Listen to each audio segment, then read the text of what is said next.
In this video, we've compiled rare antiques from Antiques Roadshow that turned out to be priceless. Let's get started. Number 3. The Imperial Lady's Robe. There are those moments in your life that you will always remember, but I'll certainly always remember the first time that I saw this spectacular robe.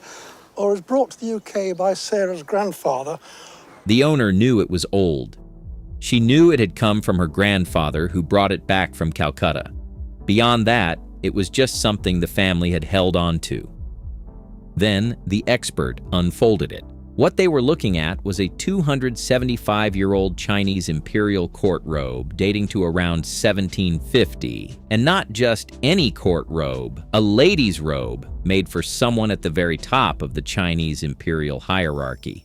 So did you wear it as a child? Oh, yes. It certainly would be imperial. A robe of 1750 is a very rare robe indeed. The only other ones I know of this type, you'd have to go to Beijing and you'd have to go to the Palace Museum to see one of these. And a bright yellow would be for the Empress or the Dowager Empress or the sort of first-ranking concubine. The fabric is a rare lime yellow. That color alone tells you something, because in Imperial China, only those with direct ties to the royal court could wear it. The 5-clawed dragons embroidered across the front confirm it. 5 claws meant the emperor's inner circle. 4 claws meant everyone else. It was clear that the craftsmanship was extraordinary. So there's a lot going on there. You know, spectacular thing. And then I've just got my little glove here because you mustn't touch these. And if I just pull that back, you've just got this wonderful, rich red brocade inside there. However, and there is a however, it does have a little problem. Open it up, and the red brocade lining is still intact. The gilded dragons have oxidized just slightly over 275 years. The hem shows a little wear, but for something that old, that traveled this far, the condition is almost unbelievable. And here's the part that made everyone in the room go quiet. And it's just spectacular. Just flip that around, just so we can just have a look at the back, which is just as rewarding. I mean, and that's sort of how we wanted to see, you know, that dragon on the front in that sort of perfect condition. And that decoration just continues. If that comes up at auction, I think that would make £200,000. Oh. Oh.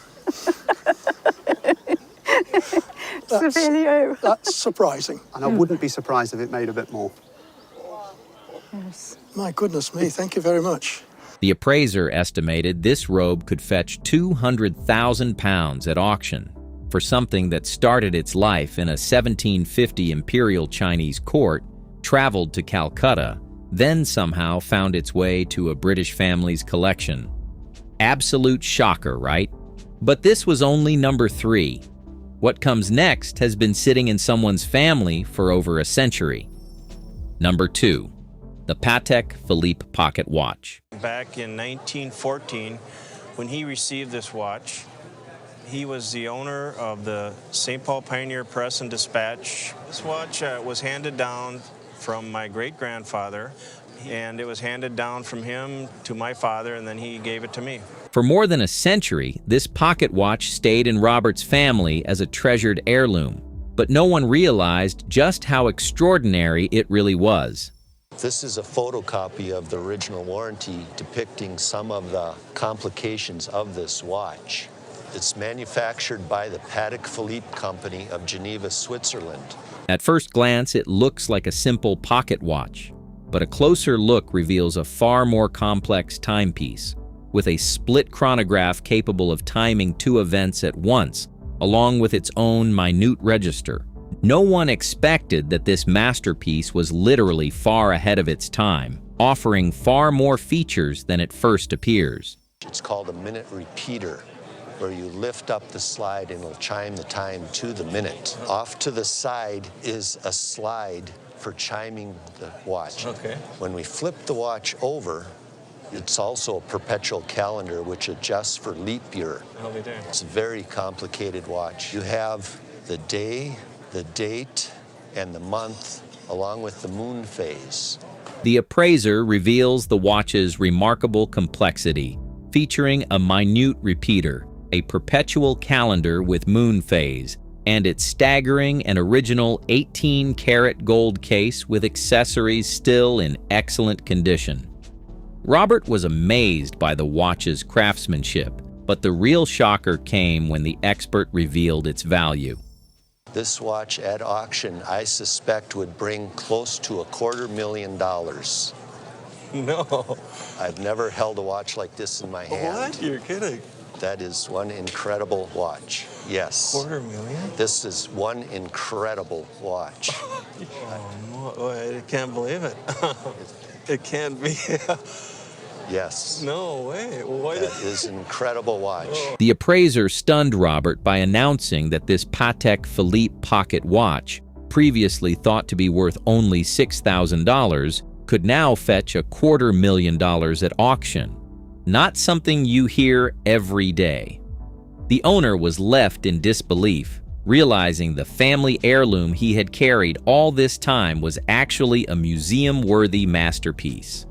Up next, what everyone thought was just an ordinary blanket on a chair turns out to be something far more incredible than anyone ever imagined. Number 1. The Navajo Ute Chief's Blanket. I'm sure everybody knows in his history, it was given by Kit Carson, given to the foster father of my grandmother. This blanket was given by American frontiersman Kit Carson to Ted's family. Unaware of its true value, they simply treated it like an ordinary blanket, often leaving it on a chair at home. The appraiser, Donald, is visibly stunned. This isn't just a blanket, it's a piece of history. They are looking at a Ute First Phase Chief's blanket created between 1840 and 1860.